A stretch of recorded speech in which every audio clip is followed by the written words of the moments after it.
Welcome everyone to the U.S. Environmental Protection Agency's webinar on source reduction assistance grants and our federal announcement of availability. We are happy to have you in attendance today. My name is Michelle Amhaz and I will be your presenter today. I am the program manager for the Source Reduction Assistance Grant Program within EPA's Chemistry, Economics, and Sustainable Strategies Division, headquartered in Washington, D.C. And I am joined today by our webinar host and facilitator, Kathleen Compton from EPA Region 10 out in Seattle, Washington. And I'm also joined today by my colleague, Brian Clapp, who will join me in presenting the material today. So before we begin, I'd like to go over some housekeeping items. So I'm going to ask Kat to advance to slide number 2. So the logistics for today. Please know that this webinar is being recorded. All attendee lines have been muted and you will be in listen-only mode.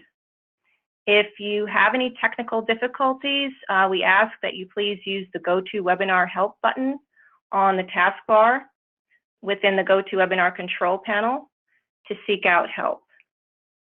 We will have 2 question and answer sessions during this webinar. To ask a question, please type your question in the questions tab on the right-hand side of your screen. When submitting a question, we ask that you please identify yourself by name and organization, and also note the slide number that you are addressing. This will help our webinar host facilitate the session and also manage the time. I also want to point out that the slide presentation, a copy of the RFA or the request for applications, and a copy of our NEA grant slides are located in the handouts tab. So feel free to please download those onto your computer so you have them at your resource. We will make every effort to have the slide presentation and the webinar transcript posted to our P2 grant homepage as soon as we can. At the end of this webinar, you will be asked to evaluate the material presented here today. And so you will be prompted at the end to answer 3 short evaluation questions, and we ask and we encourage you and welcome your feedback on providing the evaluation, because we would like to know how to improve our presentation material going forward. So please participate in that survey. Thank you for doing that. So with that, let us dive in and let's advance to slide number 3. So the goals of the webinar are to provide an overview of the Source Reduction Assistance Grant Program, request for applications, and also provide information and answer questions about the application and review process to help potential applicants submit high-quality applications. I would also like to add some additional things here. The RFA was posted on March 4th. So it has been out for a few weeks. Please note that we have extended the application submission deadline to Friday, May 15th due to COVID-19 issues. Also, I wanted to note that I recognize some of you attending today are new to applying for federal grants, or you might be new to applying to this grant program in particular. However, I do know there are others joining today that may be seasoned applicants who have applied to federal grants before. Because we have this dynamic of attendees, I will try to address both groups and will attempt to seek a balance for presenting the material today. As such, we will touch on all aspects of the RFA. But because we do have a lot of information to cover, we will proceed rather quickly through some of the slides. At the end of the webinar, resources will be provided for those needing additional help and information. And so just to wrap this up, the core objective here is to have all attendees come away from the webinar feeling like they have a good starting point to conceptualize their SRA grant projects and to begin drafting their applications if they haven't already. So let's go on to the next slide, slide number 4. You should see the agenda. We do have a lot to cover. We're going to first start with describing the SRA grant opportunity and all the elements that attribute to that. Then we will take a break for questions. Then we will follow up with providing information on the performance measures and reporting for grant activities. We will also cover the application submission and evaluation process. Then we will go into offering some tips and resources, and then we will wrap things up by having a final break for questions. Okay, slide number 5. So what is P2? There are 3 parts to this.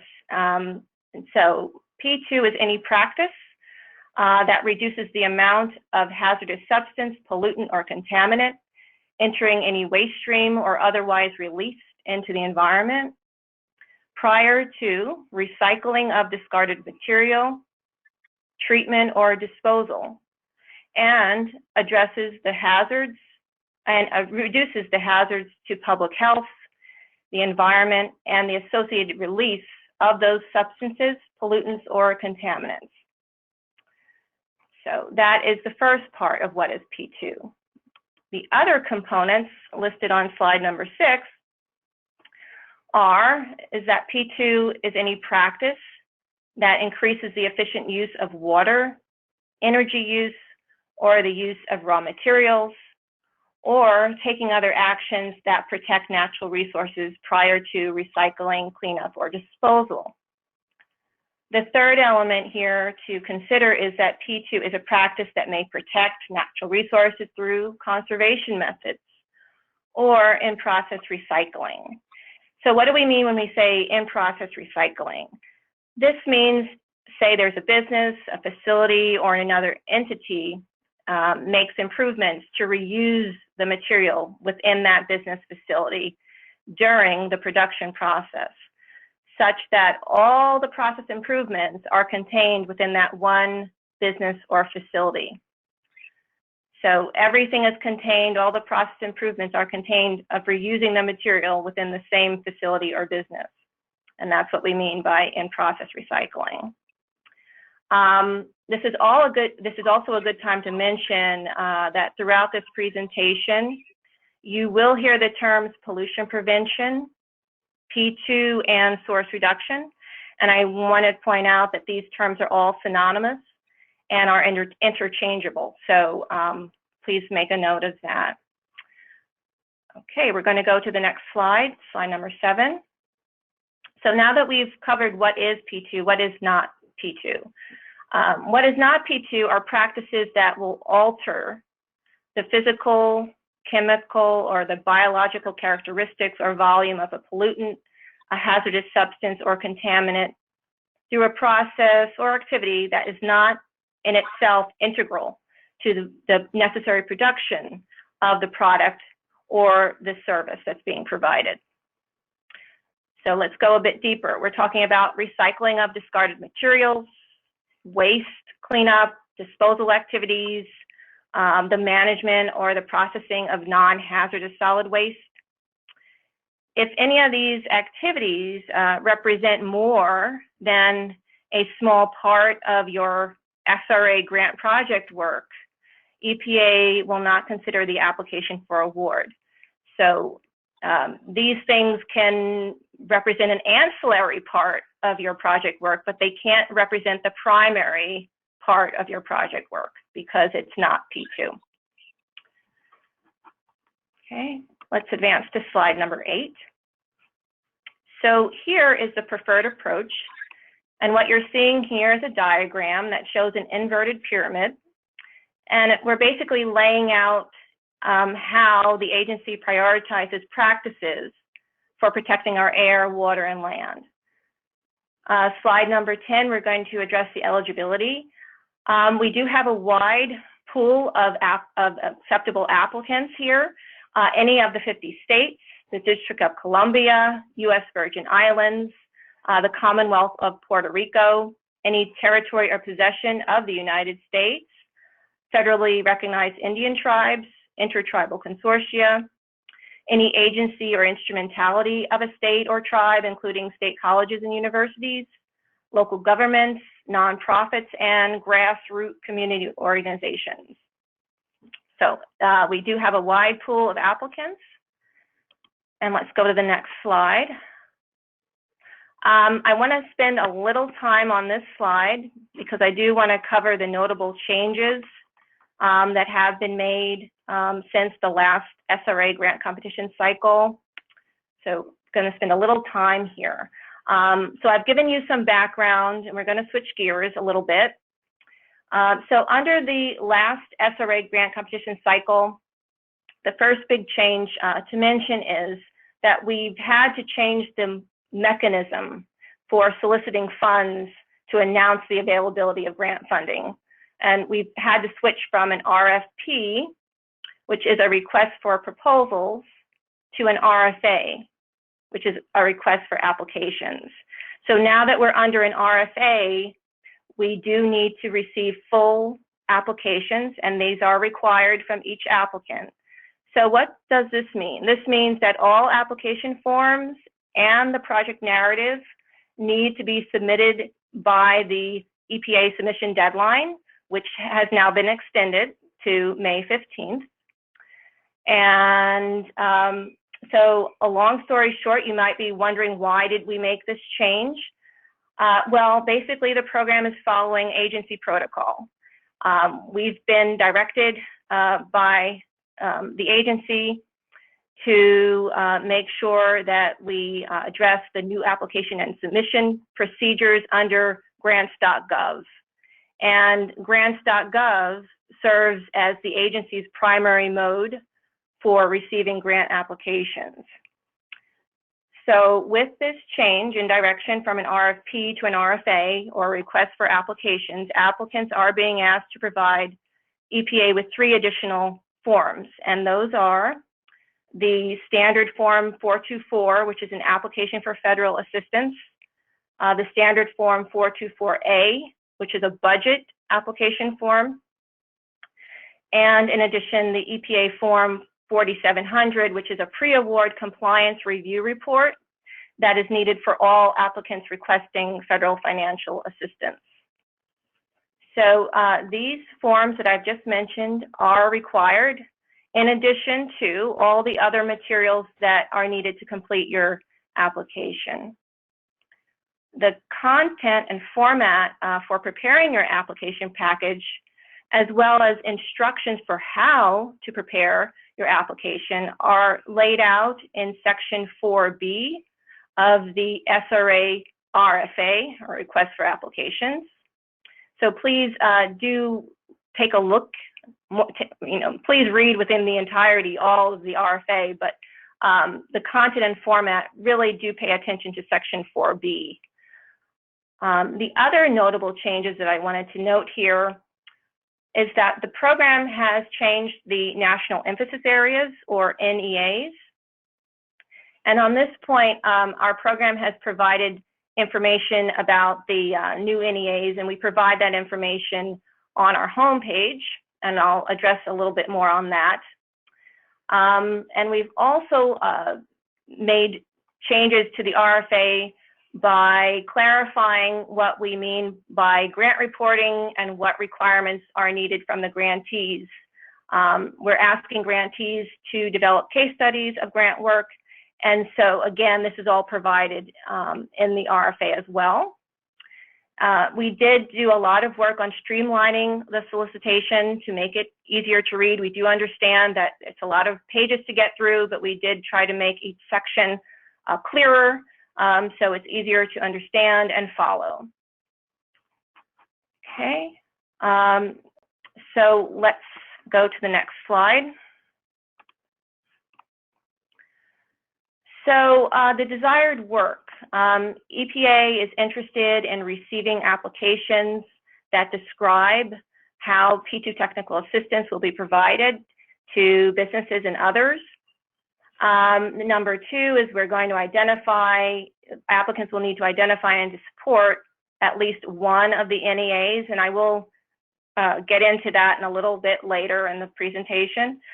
The other desired work is that you fully describe your project work, how the project will support at least one of the NEAs, that you're laying out a comprehensive plan for reporting your grant results, and that you develop at least one case study. So those are the elements of the desired work. And let's go to the next slide. Now we're going to take a little time to switch back into the background of the program just to sort of give you a sense of what grant funding is available. EPA anticipates releasing approximately $1.3 million in grant funding over a 2-year period. Individual grant awards may potentially be in the range of $20,000 to $200,000 for the 2-year funding period. Funds will be incrementally funded per year. So in a 1-year time frame, if you receive a $20,000 grant for 2 years, $10,000 will be issued the first year, and then $10,000 will be issued the second year. Some EPA regions have decided to have lower award caps, and we'll note those in a little while. And the average number of awards that we're anticipating are 20 awards through this grant program. Okay, next slide, slide 14. Here, I'm just offering you the regions that do have lower funding caps, region 2, 5, 9, and 10. So if you are an applicant and you're going to have the project being performed in one of these regions, please do pay attention to the regional funding caps. Again, I would refer you to the RFA, section 2. This is all provided within the RFA. Okay, we're going to the next slide, slide 15. I did want to take some time here to note about partial grant funding. Just to point out that EPA does reserve the right to partially fund applications by funding discrete activities, portions, or phases of an application. And if EPA does decide to partially fund an application, it will do so in a manner that doesn't prejudice any applicant or affect the basis upon which the application will be evaluated or selected. I also want to point out that if you feel that, if it's just so should happen, that your grant work plan is going to be partially funded and you feel that the funds aren't going to be sufficient, you do have the flexibility to withdraw your grant, your application from funding consideration. So I just want to point out that you do have that option to withdraw your application. We're going to advance to slide 16 now and spend a little time on match requirements. Under this grant program, the match requirement is 5%. So for example, the federal government will provide 95% of the total allowable project cost, and then the recipient will need to provide the remaining 5%. So as you can see here, we're illustrating that. If the total project cost is $80,000, in order to meet the 5% match, the applicant would need to provide $4,000 in cash or in-kind contributions in order to be eligible to receive the $76,000 in federal grant funding. So, and again, this is all provided in section 2 of the RFA. I'm going to advance to slide 17. So just to sort of delve a bit deeper into cost sharing and matching, there's lots of ways you can provide the cost share. It can be through dollars, in-kind goods or services, such as volunteered time. You can get it through third-party contributions. Also, you could use university faculty time, can be used towards the, fulfilling the match requirement. Please know that the match requirement can be applied at different points during your work plan. It doesn't have to be met all at once. However, when you do put forth your application, you do need to document how the match is being used. It's critical that you do document in your project narrative how the match is being used. Okay, let's go to slide 18. Spending a little more time on the match requirement, just to note that the cost sharing and matching requirements are waived for applications that are under 200,000 from insular area applicants. And these applicants represent the U.S. Virgin Islands, American Samoa, Guam, and the Northern Mariana Islands. Insular area applicants with applications that require a cost share of $200,000 or more are advised to contact the applicable EPA region to determine if the cost share requirements will be waived in whole or in part. Okay, I'm going to go to slide 19. There are two types of grant, actually agreement types, financial agreement types that we issue through this grant program. One is a grant and the other is cooperative agreements. So under a grant, the award funds will be issued to your organization and EPA will not be involved in the performance of the grant work. However, if a cooperative agreement is issued, EPA will assume substantial involvement in the performance of the grant work. And so I would ask that you please see section 2C of the RFA, and there you will find a list of items that address how EPA would become substantially involved under a cooperative agreement. Okay, so now I'm going to go to slide 20. So the funding period, as I noted earlier, the funding is anticipated for 2 years. EPA will not issue an SRA RFA next year. The funding is generally to support 2 years of technical assistance.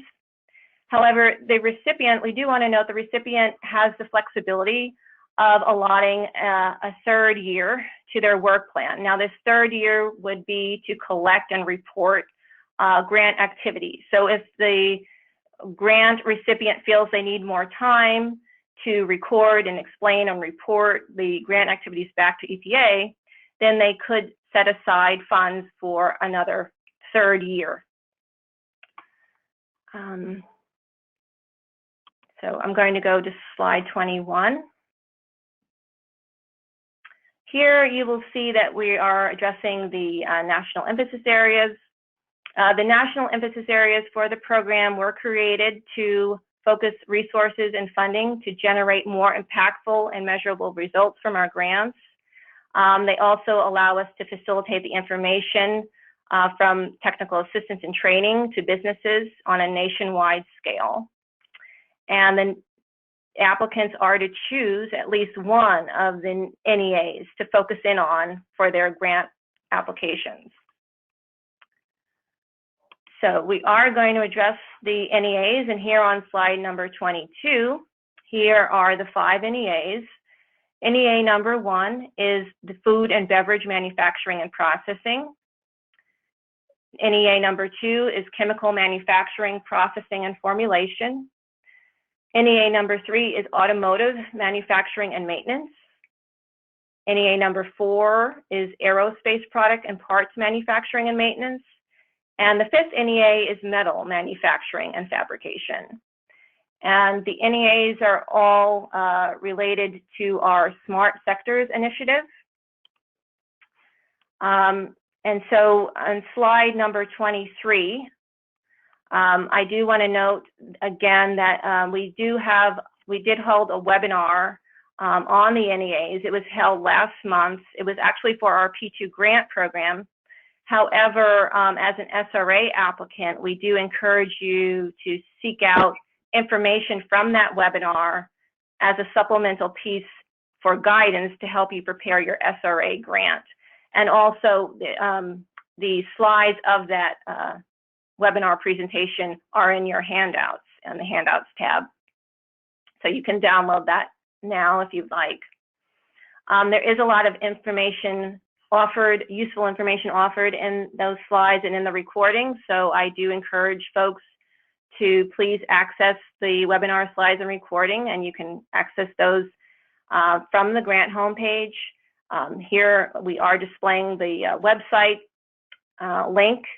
So once you get to that link, you would click on the guidance on applications tab to access the materials. I do also want to point out that there is supplemental information on the NEAs provided in the actual RFA. In Appendix A of the RFA, you will find a listing of the applicable industrial NAICS codes for each applicable NEA. And in Appendix B, you will find illustrative lists of examples of possible SRA grant projects that apply the NEAs. So please, what I want to leave with you here is that you have the webinar slides, you have the appendices, and you also have the recordings, and all this material is available to you. Okay, now I guess we're going to go to the next slide, and that's the question slide. So I will turn things over to Kat to go through the questions. Thanks, Michelle. Hi, everyone. This is Kat Compton. I'm the Pollution Prevention Coordinator for Region 10 out of Seattle. And I just want to remind everyone to, if you have a question, please enter it into the question box on your webinar control panel. And we'll try to answer as many questions today as we can. If we're unable to answer your question, please do reach out and we can answer them via phone or email. To start, Michelle, there are just a couple of questions around eligibility, who is allowed to apply for this grant opportunity. Can you talk a little bit about whether or not private nonprofit colleges and universities are eligible? Yeah, so nonprofits are eligible.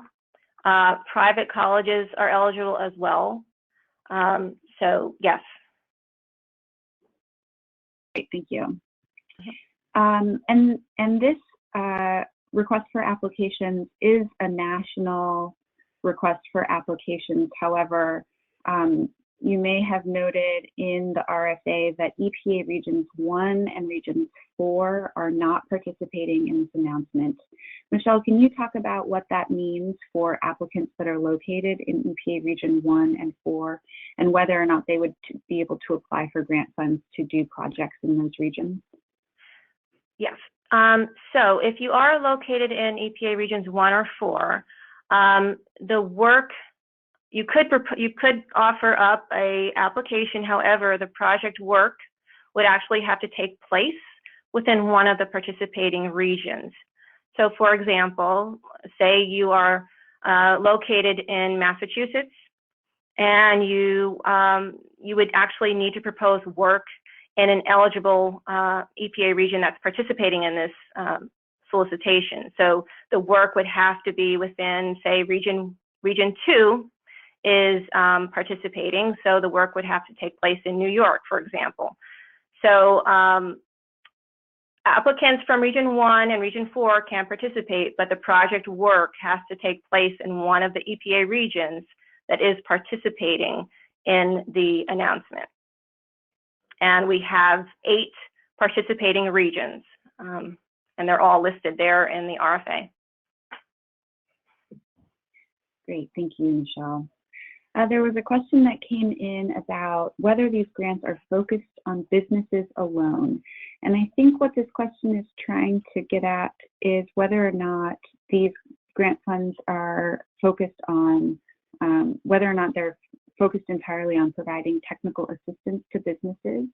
Yes, that is the main goal of the P2 program here at EPA, is to provide technical assistance for businesses to implement P2 strategies into their processes. But I just want to clarify that for-profit businesses are not eligible for this grant funding opportunity. That's correct. Yeah, for-profit businesses are not eligible. However, they could partner with an eligible entity, but they're not eligible to apply directly for grant funds. But Michelle, This is Dan. Can the technical assistance be to a non-business? It can be to a non-business, yes. So it could be, it can be to a business or more broadly to another entity.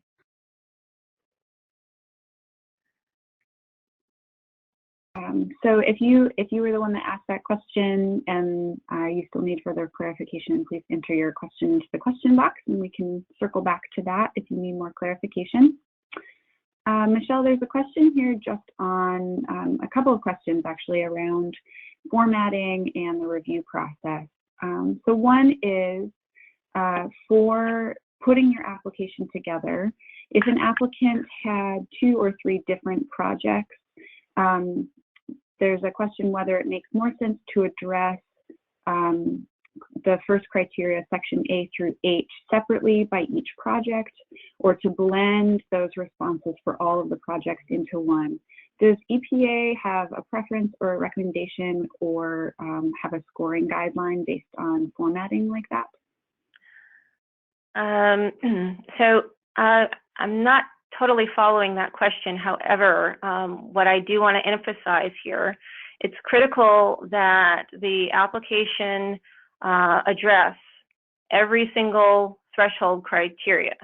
All the criteria need to be addressed. That's in section 3.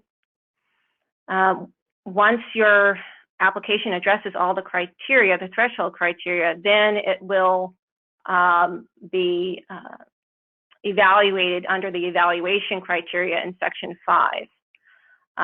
So we do provide the evaluation criteria there, and we do have a point scale for each criterion located in section 5.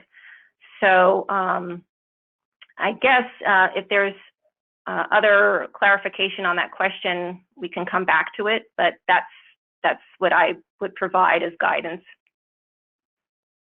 for now.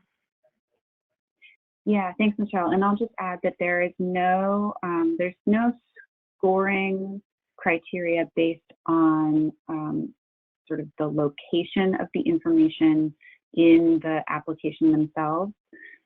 It's obviously easier for reviewers to see your responses follow the format that's laid out in the request for application.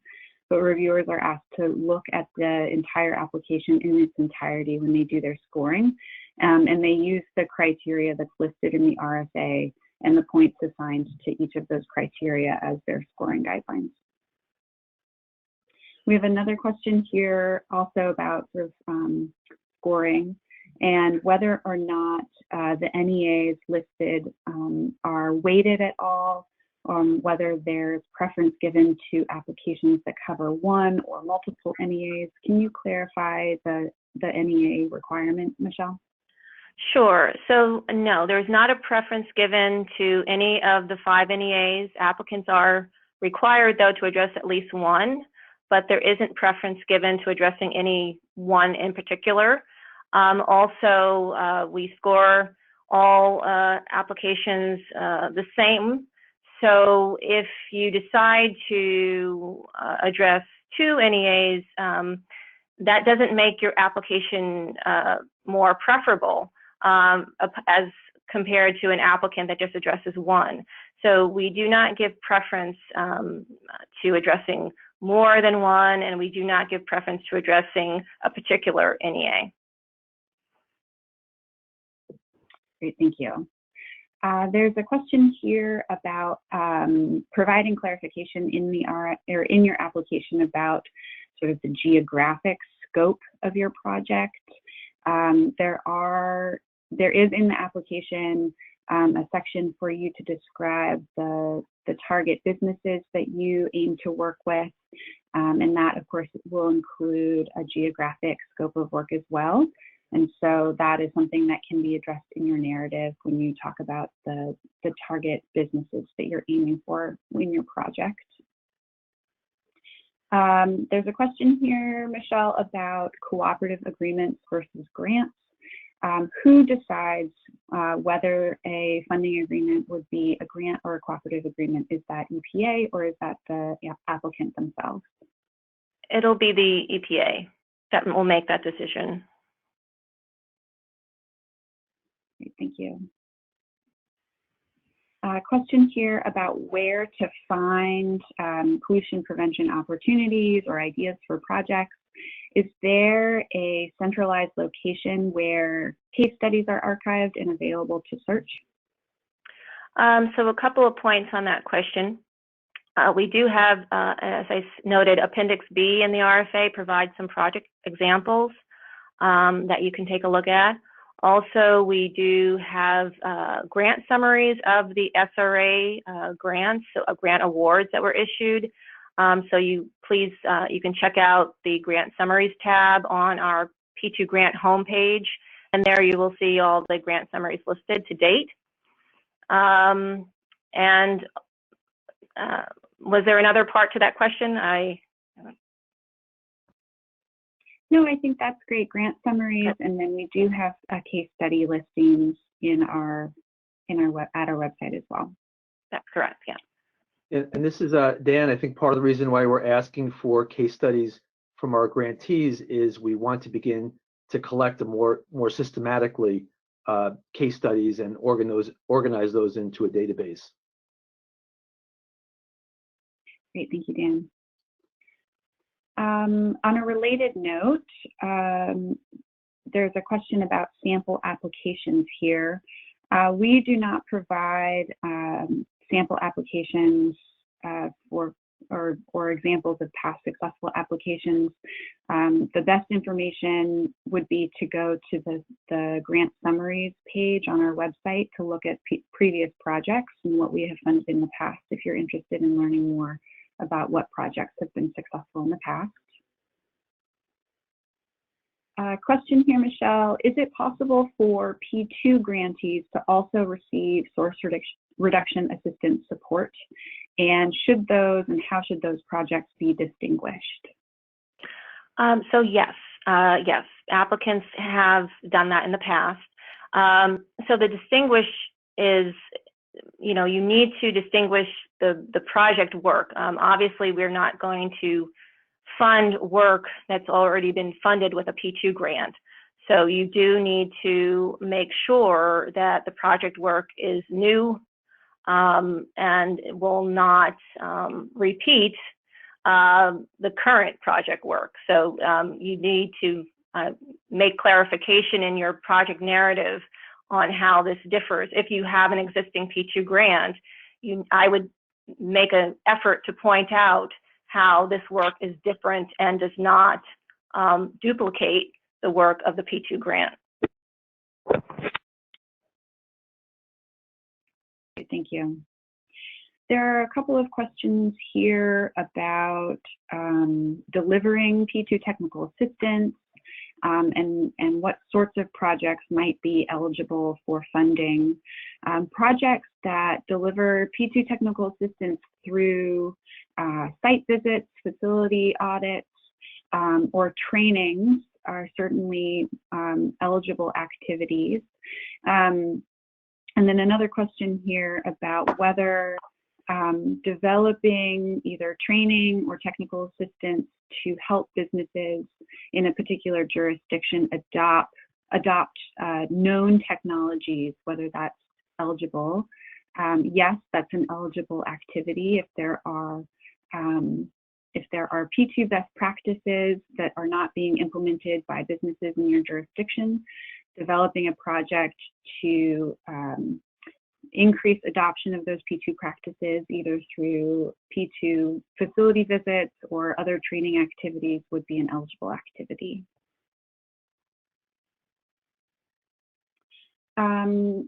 There's a question here about whether or not we provide a template for the grant application. I'll refer you back to the request for applications. There is a section that provides a list of all of the components that we ask for to be included in the application itself. And then I'll also refer you to the scoring criteria, the evaluation criteria, so that you can see how the grants themselves will be scored and what reviewers will be looking for and the points that are associated with each section. Michelle, can you clarify how the Source Reduction Assistance Grant is different from the P2 grant opportunity? Yeah, so there are a couple of big differences. One is the focus on, with the P2 grant, the main focus is on providing technical assistance to businesses. Under the Source Reduction Assistance Grant Program, the technical assistance can be provided to businesses and to other entities. Also, the match requirement is a statutory requirement under the P2 grant program, which is, and the match under that grant program is quite large, it's 50%. However, there are other elements to that, but under the Source Reduction Assistance Grant Program, the match requirement is only 5%. Also, the applicant pool under the two grant programs varies. Under the P2 grant program, applicants are only states and federally recognized tribes and colleges and universities that happen to be instrumentalities of the state. Under the Source Reduction Assistance Grant Program, the applicant pool is far wider, and we've gone over that previously in the presentation. So those are the main differences that I would point out. Great, thanks, Michelle. I do see quite a number of more questions. I'm just doing a time check though. I wonder if it might be worth moving on with the rest of the presentation and we can circle back to questions at the end. Yes, good. Okay, so Brian Clapp, my colleague in our division, is going to take the way and take on the presentation now for the performance measures. Brian? Thank you, Michelle. Beginning on slide 25, a few notes about performance measures that applicants need to address. Applicants must provide a comprehensive plan for gathering and reporting on expected environmental outputs and outcomes of their proposed grant work. Grantees will be expected to follow up with all of the businesses they assisted over the course of the grant period to determine, as feasible, the P2 practices that were adopted or implemented. On slide 26, we'll talk about the outputs that SRA grant recipients that are required to report to the EPA.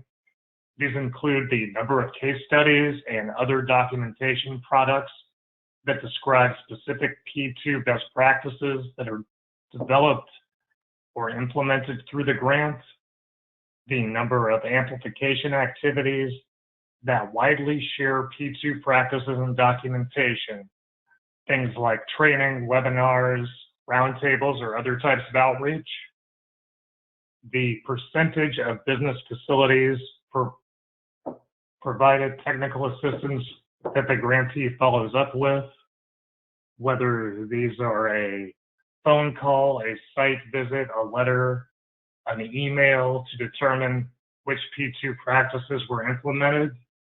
There should be 100% follow-up with the facilities that received technical assistance.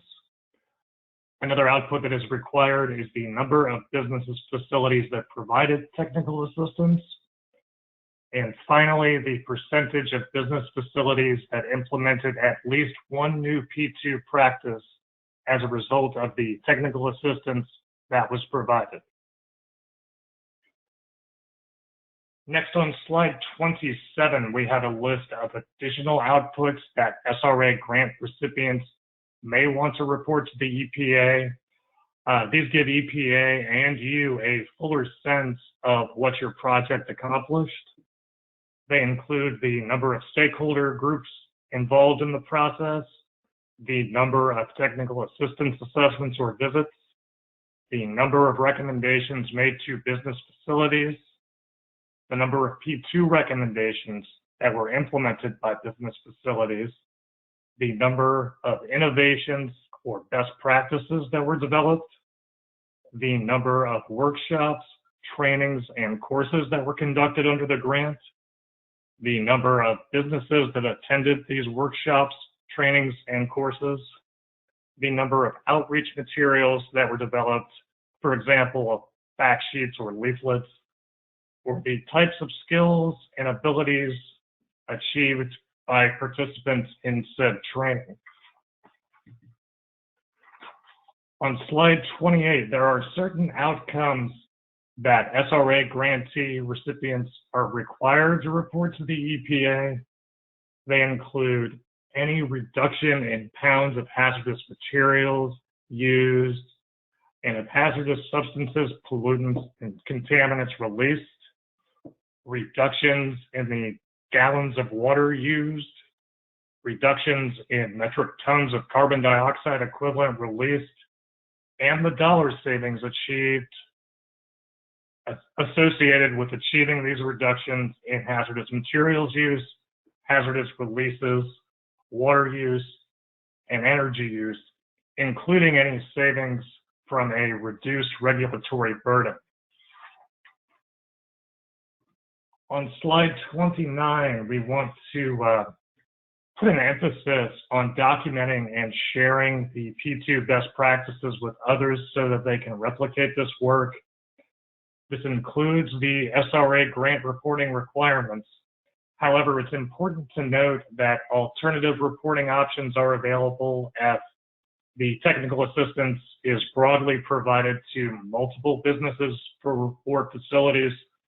For example, a number of training courses, outreach materials, tool development, or roundtables. Next on slide 30, we want to give some detail on what we are expecting from required case studies.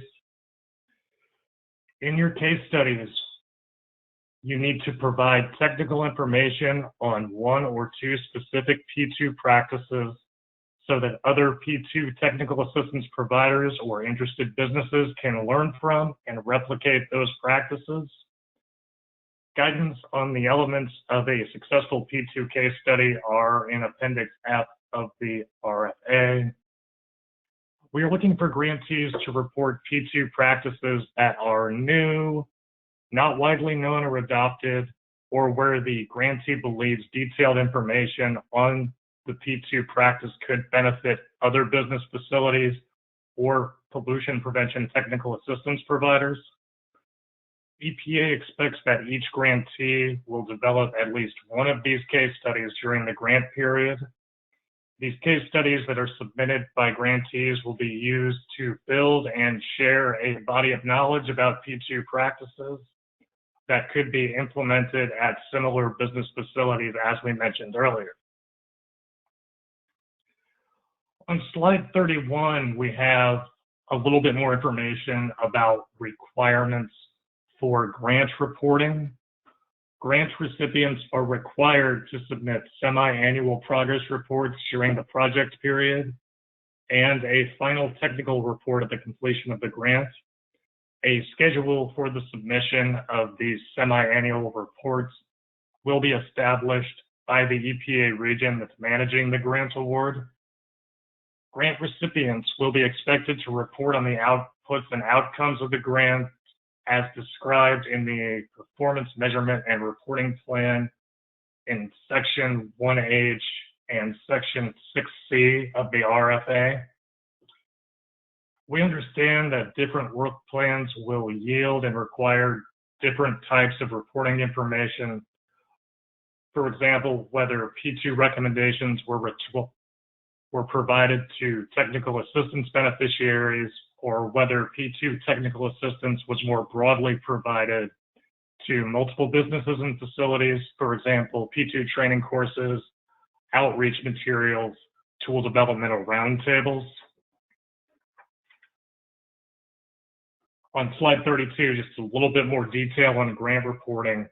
Grant recipients are encouraged to use a table and text to report facility-level P2 actions and results. For examples, please see the Technical Assistance Beneficiary Reporting Template that we have in Appendix E. A Microsoft Excel template is also available from your regional office and on the EPA website to record and report the required information. EPA will use this reported information to determine whether work plan requirements are being met satisfactorily and to build a repository of lessons learned that can be widely shared and replicated.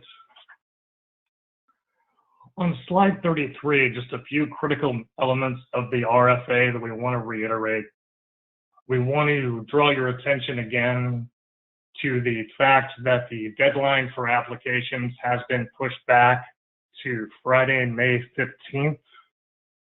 Please pay close attention to the threshold eligibility criteria, as Michelle described previously, as well as the evaluation criteria and the overall submission process.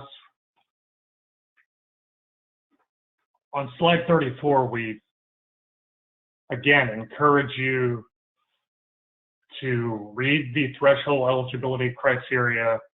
The application must meet these criteria in order to be considered for funding, and only applications that meet all threshold eligibility criteria can be evaluated and ranked against the evaluation criteria in Section 5 of the RFA. Again, on slide 35, for the threshold eligibility criteria, applications must adhere to all statutory criteria and the definition of pollution prevention. A preponderance of the work must support pollution prevention. Your applications must address and support at least one of the national emphasis areas. Your application must describe how your work aligns with EPA's strategic plan and how it supports expected outputs and outcomes.